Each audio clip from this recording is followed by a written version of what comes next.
सभी लोगों को नमस्कार। मैं आप सभी का स्वागत करती हूं हमारे YouTube चैनल अंडरस्टैंडिंग बेसिक्स में। तो इस वीडियो में हम क्या करने जा रहे हैं? इस वीडियो में बेसिकली हम एक डिफरेंट काइंड ऑफ सेकुलरिज्म को पढ़ने जा रहे हैं। ठीक है, कौन सा सेकुलरिज्म है? वो है केमाल अतातुर्क सेकुलरिज्म। ठीक है, क्या अंडरस्टैंडिंग है इसके बारे में वो हम अंडरस्टैंड करेंगे कि हमें क्या अंडरस्टैंड करना है, कैसे ये जो सेकुलरिज्म का मॉडल है वो बाकी सभी मॉडल ऑफ सेकुलरिज्म से अलग है। ठीक है, तो अंडरस्टैंड करते हैं। चलिए एक बार पढ़ते हैं। So let us look at the very different kind of secularism which was practiced in Turkey in the first half of the 20th century. तो ये जो मॉडल ऑफ सेकुलरिज्म है वो कहाँ पर प्रैक्टिस होता था? टर्की में प्रैक्टिस होता था। ठीक है, और ये अलग प्रकार का सेकुलरिज्म है। तो कह रहे हैं कि अलग प्रकार है, तो किस प्रकार से ये अलग है उसको अंडरस्टैंड करते हैं। This secularism was not about principled distance from organise religion. ठीक है, इस लाइन को अंडरस्टैंड करते हैं। ये कहता है कि ये जो सेकुलरिज्म का जो आइडिया है, ये जो सेकुलरिज्म है वो प्रिंसिपल्ड डिस्टेंस पर आधारित नहीं था। प्रिंसिपल डिस्टेंस मॉडल, अगर आपने इंडियन मॉडल ऑफ सेकुलरिज्म पढ़ा हो तो उसमें बहुत अच्छे तरीके से हमने अंडरस्टैंड करा है कि प्रिंसिपल डिस्टेंस का मॉडल आखिरकार क्या होता है। ठीक है, शॉर्ट में मैं बता देती हूँ यहाँ पर।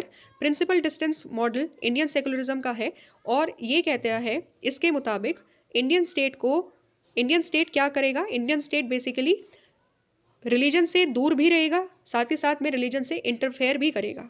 ठीक है, जब ज़रूरत लगेगी कि रिलीजियस रिफॉर्म करने हैं तो इंडियन गवर्नमेंट इंटरफेयर करेगी रिलीजन में, और जब ज़रूरत लगेगी कि भाई कुछ हमें नहीं करना है, किसी भी तरीके से इंटरफेरेंस की ज़रूरत नहीं है, तो फिर क्या होगा? इंडियन गवर्नमेंट रिलीजन से दूर रहेगी। ये जो आइडिया है, एक तरफ इंटरवेंशन भी कर रहे हैं, वहीं एक तरफ दूर भी रहते हैं। ये जो आइडिया ऑफ सेकुलरिज्म है, इस सेकुलरिज्म को हम लोग कहते हैं principle distance model of secularism. ठीक है, और डिटेल में ऑलरेडी हम लोगों ने जब हम इंडियन मॉडल ऑफ सेकुलरिज्म किया था, हमने उसमें अंडरस्टैंड कर लिया है। ठीक है, अब ये तो हमने पढ़ा प्रिंसिपल डिस्टेंस। तो कह रहे हैं कि ये प्रिंसिपल डिस्टेंस पर आधारित नहीं था, तो किस पर आधारित था? एक्टिव इंटरवेंशन पर आधारित था, सप्रेशन ऑफ रिलीजन पर आधारित था। मतलब क्या है? मतलब ये है कि बहुत ज़्यादा इंटरवेंशन किया जाता था रिलीजन में। ऐसा नहीं इंडिया में जैसा है कि जब ज़रूरत लग रही है, क्योंकि रिलीजियस रिफॉर्म लेकर के आना है, कास्ट के बेसिस पर जो डिस्क्रिमिनेशन किया जा रहा है, जेंडर के बेसिस पर जो डिस्क्रिमिनेशन किया जा रहा है, उसको ख़त्म करने के लिए हम इंटरफेयर कर रहे हैं। नहीं, बहुत ज़्यादा एक्टिव तरीके से इंटरफेयर किया जा रहा था और साथ ही साथ सप्रेशन भी किया जा रहा था रिलीजन का। कैसे सप्रेशन किया जा रहा था, यही दिया हुआ है, अंडरस्टैंड करेंगे हम जब हम नेक्स्ट पैराग्राफ को पढ़ेंगे। ये प्रैक्टिस कौन कर रहा था? तो ये कहते हैं this version of secularism was propounded and practice by Mustafa Kemal Ataturk. तो ये प्रैक्टिस कौन कर रहा था? ये प्रैक्टिस कर रहे थे वहाँ के जो लीडर हैं, जिनका नाम है मुस्तफ़ा कमाल अतातुर्क। टर्की के लीडर हैं और वो इसको देते थे, प्रैक्टिस किया करते थे। ठीक है, अब समझ लो और क्या आइडिया है, इसमें क्या पढ़ने जा रहे हैं।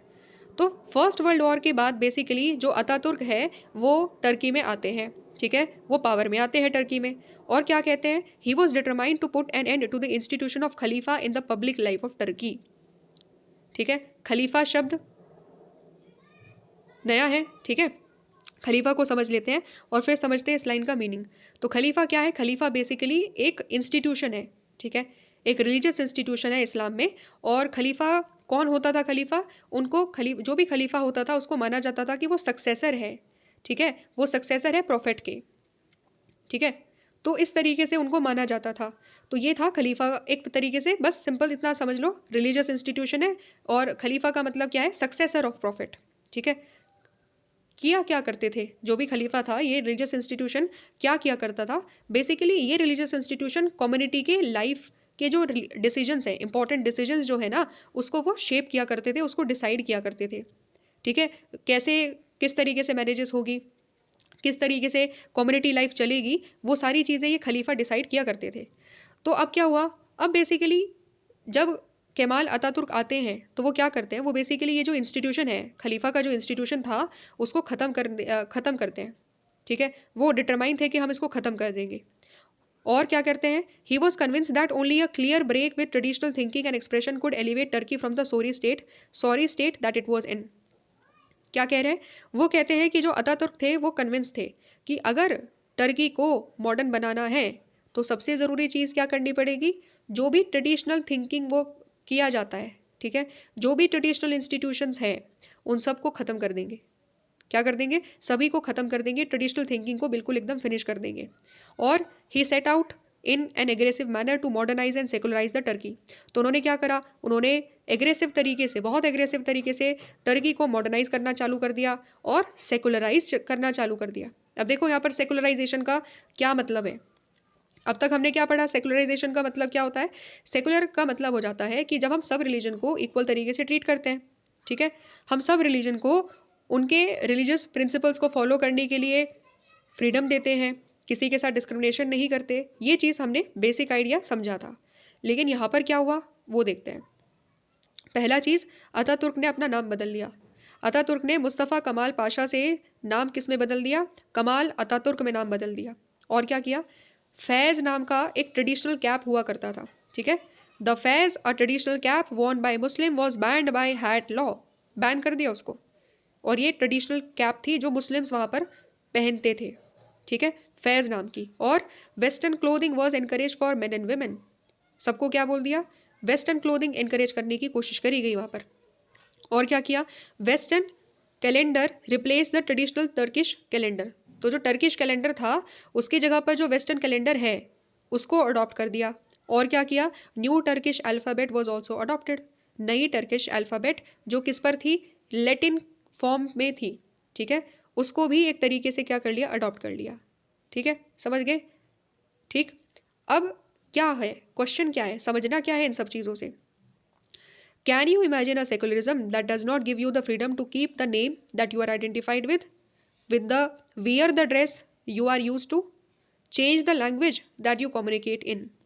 क्या आप किसी ऐसे सेकुलरिज्म में विश्वास रख सकते हो, या क्या आप ऐसे सेकुलरिज्म को एक तरीके से सोच सकते हो जो आपको आपका नाम रखने का फ्रीडम ना दे, ठीक है, जो आप नाम बहुत सालों से रखते हुए आ रहे हो, हम सबका नाम है, और हमें बोल दिया जाए कि नहीं आप अपना नाम चेंज कर लो, ठीक है, और आपका जो ड्रेस है वो आप चेंज कर लो जो आप हमेशा से पहनते हुए आए थे, ठीक है, आपका धर्म बोलता था एक पर्टिकुलर प्रकार की ड्रेस आप पहना करते थे, उसको बोल दिया कि हटा दो और वेस्टर्न क्लोथिंग एक तरीके से पहनो, ठीक है, और लैंग्वेज जिस तरीके से, जिस लैंग्वेज में आप बात किया करते थे उस लैंग्वेज को भी चेंज कर दिया, अल्फ़ाबेट्स ही चेंज कर दिए।